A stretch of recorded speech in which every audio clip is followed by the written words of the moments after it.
ही शिवाजी महाराजांचीच आहे.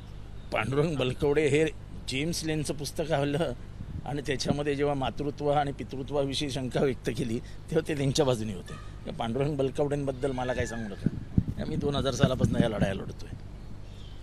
वाघनखं शिवाजी महाराजांची नाहीत हे इंद्रजित सावंत यांनी आपल्या पुस्तकात लिहिलं आहे, आपल्या लेखात लिहिलं आहे. आम्ही सगळेच जण म्हणजे थोडेसे म्हणजे ते तर इतिहास तज्ञ आहे, मी काही इतिहास तज्ञ नाही आहे.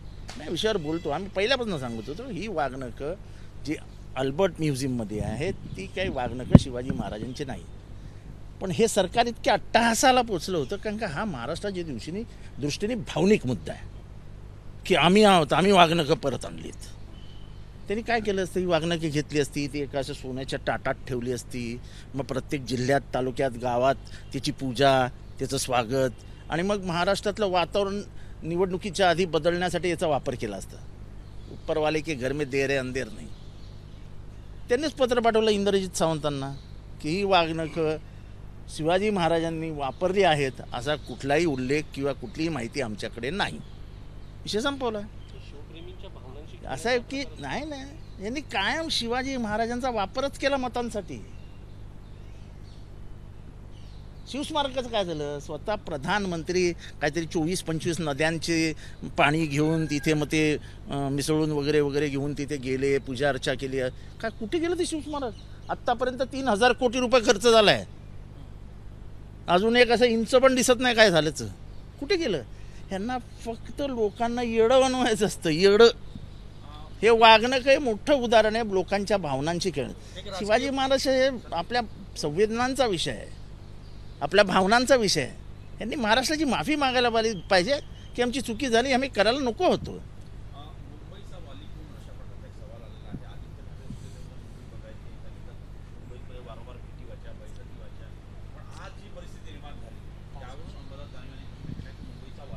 मुंबईचा वाली आहे ना लोढा, असं कसं म्हणता. त्यांनी स्वतः महापालिकेत ऑफिस उघडलंय. त्यांना मराठी माणसाच्या गरीब माणसाच्या वेदना समजतात. 5000 कोटीचा माणूस आहे तो.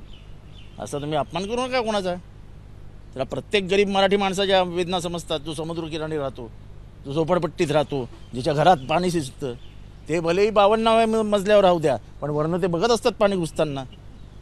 असं कसं तुम्ही अपमान करू नका. असं विधान परिषद निवडणुका जवळ आलेल्या आहेत साहेब. जितेंद्र ठाकूरांनी पवार साहेबांची भेट घेतली आणि त्यानंतर ते फडणवीसांना देखील जाऊन भेटलेले आहेत. काय विधान परिषदेमध्ये काय होतं आहे, मी दिल्लीत तुमच्याशी सकाळपासून सुप्रीम कोर्ट आणि इलेक्शन कमिशन बोलतो. त्यामुळे मुंबईत काय चालू आहे याची माहिती काय आपल्याला नाही.